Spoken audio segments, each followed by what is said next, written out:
அனைவருக்கும் வணக்கம். நம்ம திரைத்துறையில் இருக்க கதாநாயகனை மக்கள் விரும்பி கொண்டாட காரணம் என்னன்னா, நல்லா நடிக்கிறான்னு சொல்றாதீங்க.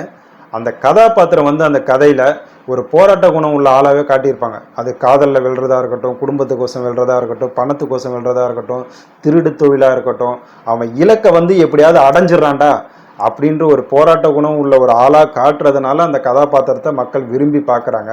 அந்த இலக்கை அடையிறதுக்கு முன்னாடி ஒரு சண்டை காட்சிகள்லாம் வரும். ஒரு 100 பேராக இருக்கட்டும், 500 பேராக இருக்கட்டும், அவர் ஒரே ஆளாக இருந்து அடிப்பார்.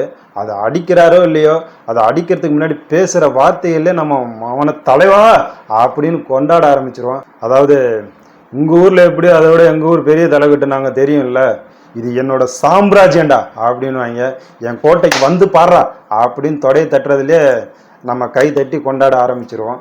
ஆனால் இதெல்லாம் உண்மையிலே திரையில், ஆனால் உண்மையிலே உலகமே இன்னைக்கு வரைக்கும் வியந்து பார்க்குற ஒரு கோட்டையை கட்டி வாழ்ந்திருக்காரு நமது மாமன்னர் ஆனந்தகோன். அன்று சிம்மகிரி என்று அழைக்கப்பட்ட கோட்டை இன்று செஞ்சி கோட்டையாக மாறி இருக்கு.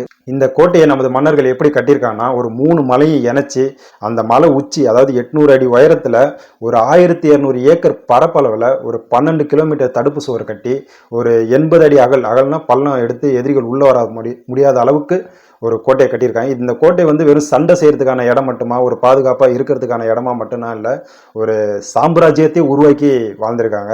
அதாவது ராஜாக்கான ஒரு கோட்டை, ராணிக்கான ஒரு கோட்டை, அவங்களுக்கு நடந்து போகிறதுக்கான சுரங்க பாதை, தனி வழி, அப்புறம் ஒரு கல்யாண மகால், ஒரு அரங்க கூட்டம் நடத்துறது, ஒரு தனியான சந்திப்புக்கான அரங்கம், அப்புறம் உடற்பயிற்சி கூடம், எவ்வளவு இயற்கை பேரிடர் வந்தாலும் ஒரு உணவு சேமித்து வைக்கிறதுக்கான இடம், இது எல்லாத்துக்கும் மேலே என்னென்னா அப்பயே ஒரு வாட்டர் சப்ளை கொடுத்துருக்காங்க. அதாவது சுடு மண்ணில் தண்ணி போகிறதுக்கான குழாய் கொடுத்துருக்காங்க.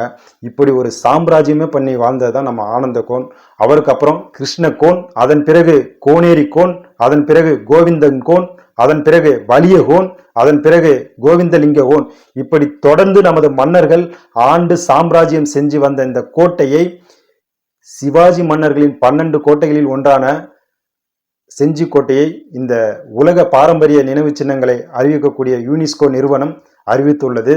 அப்படியே வரலாற்று போக்கிலே இந்த செஞ்சி கோட்டையை இந்த நிறுவனம் பார்த்துருந்தா கூட, நாயக்கர்கள் இருக்காங்க, பீஜ்பூர் சுல்தான், மராட்டியர், முகலியர்கள், ஆற்காடு நவாப்புகள், ஆங்கிலேயர்கள் கூட இருந்த வரலாற்று போக்கு இருக்கு. ஆனால் வெறும் 20 வருஷமே அந்த மராட்டிய மன்னர்கள் இருந்ததாக அவங்க வரலாற்று பதிவில் இருக்கு. நம்மக்கிட்ட எந்த அடையாளமும் இல்லை. ஆனால் இதை சிவாஜியோட மராட்டியர்களின் அடையாளமாக தமிழ்நாட்டில் இருக்கக்கூடிய செஞ்சி கோட்டை, நமது மன்னர்கள் கட்டிய செஞ்சி கோட்டையை அறிவிக்க காரணம் என்ன? யாரை கேவலப்படுத்துறதுக்கான வேலை? மராட்டியத்தில் ஆளுகிற பாஜக அரசு, மத்தியில் ஆளுகிற பாஜக அரசு அது இந்த வேலையை செய்யுது. இதுக்கு துணை நிற்கிறது திமுக அரசு.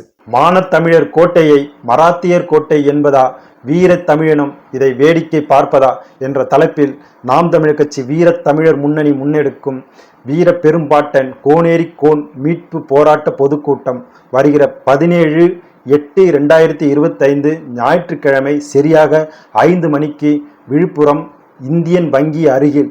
மானத்தமிழரெல்லாம் மறக்காமல் கூடுவோம். நன்றி, வணக்கம். உங்கள் தம்பி ஆனந்தன்.